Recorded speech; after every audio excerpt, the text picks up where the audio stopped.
Okay, guys, I'm reading The Grinch, okay? How the Grinch Stole Christmas by Dr. Seuss for Teddy Owens. Every Who down in Whoville liked Christmas a lot. But the Grinch, who lived just north of Whoville, did not. The Grinch hated Christmas, the whole Christmas season. Now please don't ask why. No one quite knows the reason. It could be his head wasn't screwed on just right. Or it could be, perhaps, that his shoes were too tight. But I think that the most likely reason of all may have been that his heart was 2 sizes too small. But whatever the reason, his heart or his shoes, he stood there on Christmas Eve, hating the Whos, staring down from his cave with a sour, grinchy frown at the warm lighted windows below in their town. For he knew every Who down in Whoville beneath was busy, hanging a mistletoe wreath, and they're hanging their stockings. He snarled with a sneer. Tomorrow is Christmas, it's practically here. He growled with his grinchy fingers nervously drumming. I must find a way to stop Christmas from coming. For tomorrow, he knew, all the Who girls and Who boys would wake bright and early. They'd rush for their toys, and then, oh, the noise. The one thing he hated, the noise. And then, no, A.V.A. I'm recording a video. Anyway, the Whos, young and old, would sit down to a feast. And they'd feast. And they'd feast. They'd feast on Who pudding and rare Who roast beast, which was something the Grinch couldn't stand at the least. And then they'd do something he liked least of all. Every Who down in Whoville, the small and the tall, would stand close together with Christmas bells ringing. They'd stand hand in hand, and the Whos would start singing. They'd sing, and they'd sing, and they'd sing. And the more the Grinch thought of Who Christmas sing, the more the Grinch thought, I must stop this whole thing. Why, for 53 years I've put up with it now. I must stop this Christmas from coming. But how? Then he got an idea. An awful idea. The Grinch got a wonderful, awful idea. I know just what to do. The Grinch laughed in his throat, and he made a quick Santa Claus hat and a coat. And he chuckled and clucked. What a great Grinchy trick! Thanks for the popcorn. With his coat and this hat. It's my popcorn. Oh. I look just like Saint Nick. And all I need is a reindeer. Ooh, I need to drink water. Sorry, guys. Oh, here. Favorite roast beef, guys.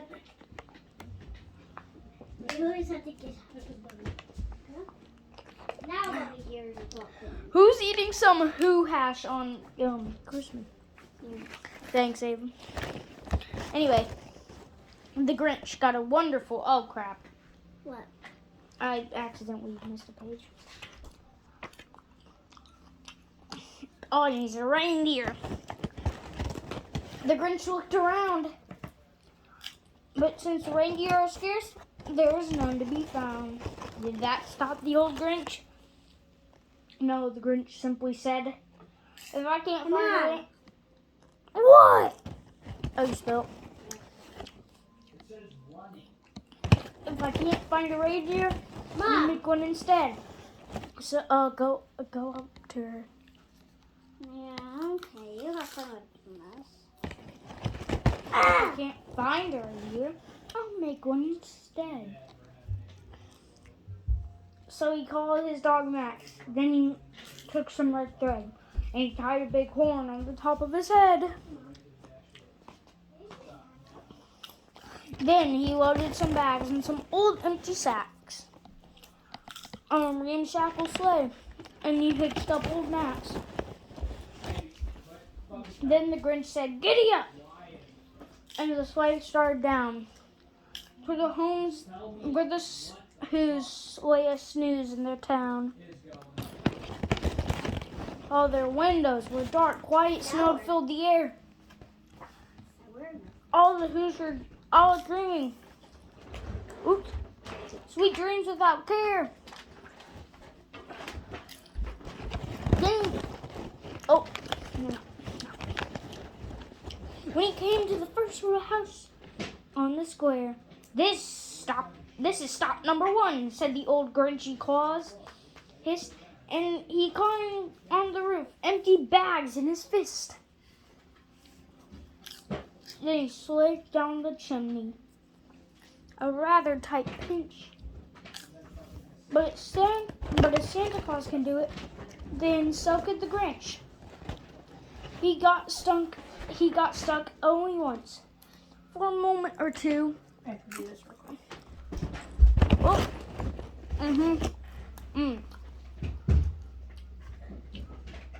He got only stuck once. For a moment or two, then he stuck his head out of the fireplace flue, where the little Who stockings all hung in a row. "These stockings," he grinned, "are the first things to go." Then he slithered and slunk, with a smile most unpleasant. Around the whole room he took every present. Pop guns and bicycles, roller skates, drums, checkerboards, tricycles, popcorns, and poems. Then he stuffed them in his bags. Then the Grinch, very nimble, stuffed all the bags one by one up the chimbley. Oh, very nimble chimbley. Okay. Why is there a live fish in the fridge? Then he slunk to the ice box. He took the Who's feast. He took the Who pudding. He took the roast beast. He cleaned out the ice box as quick as a flash. Why, that Grinch even took their last can of Who hash. Then he stuffed all the food up the chimney with glee. "And now," grinned the Grinch, "I will stuff up the tree." The Grinch grabbed the tree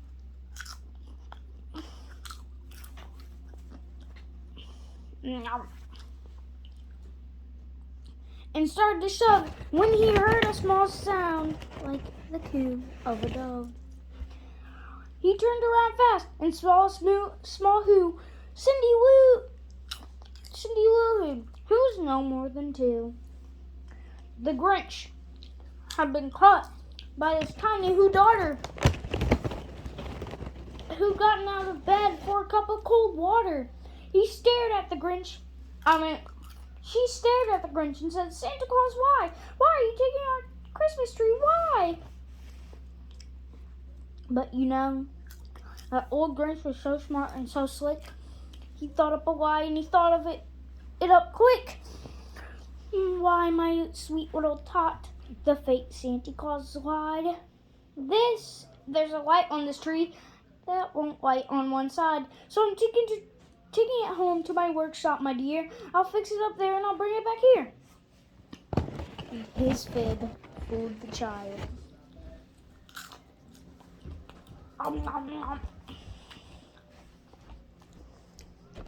Then he patted her head and got her a drink and sent her to bed.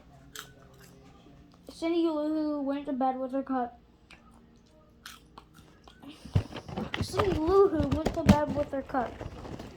He went to the chimney and stuffed the tree up. Then the last thing he took was the log for their fire. And then he went up the chimney himself, the old liar. Whoop.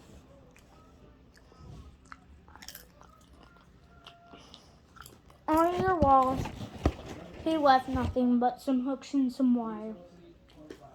And one speck of food that he left in the house was a crumb that was even too small for a mouse. Then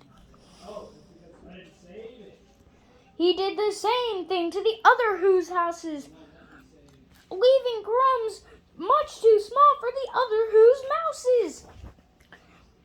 It was 1:15 dawn. All the Who's still abed. All the Who's still a snooze. He packed up his sled. Packed it up with their presents, the ribbons, the wrappings, the tags, and the tinsel, the trimmings, the trappings. 3,000 feet up the side of Mount Crumpet. He rode with his load to the tip top to dump it. Poo-poo to the Who's. Who's grinchishly humming.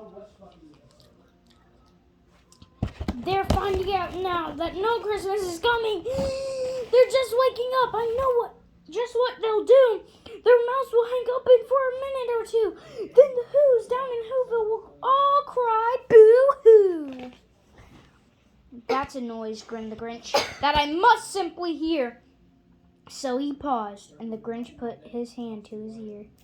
He did hear sound rising over the snow. It started in low, but it started to grow.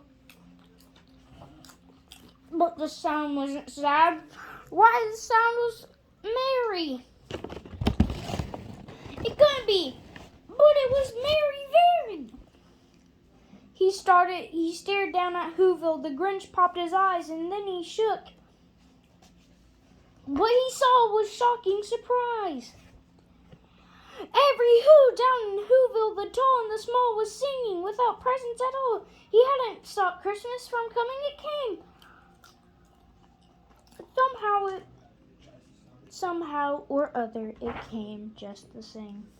Then the Grinch, with his Grinch feet ice cold in the snow, stood puzzling. How could it be so? It came without ribbons. It came without tags. It came without packages, boxes, or bags. Then he puzzled 3 hours till his puzzler was sore. Then the Grinch thought of something he hadn't before. Maybe Christmas, he thought, doesn't come from a store. Maybe Christmas, perhaps, means a little bit more. And what happened then? Well, in Whoville, they say, the Grinch's small heart grew 3 sizes that day, and the minute his heart didn't feel so quite so tight, he whizzed with his load through the bright morning light. He brought back the toys. He brought back the food for the feast. And he himself, Grinch, carved the roast beast. The end. Thank you guys for joining me on How the Grinch Stole Christmas by Dr. Seuss. I'll see you guys later. Say bye, Ava.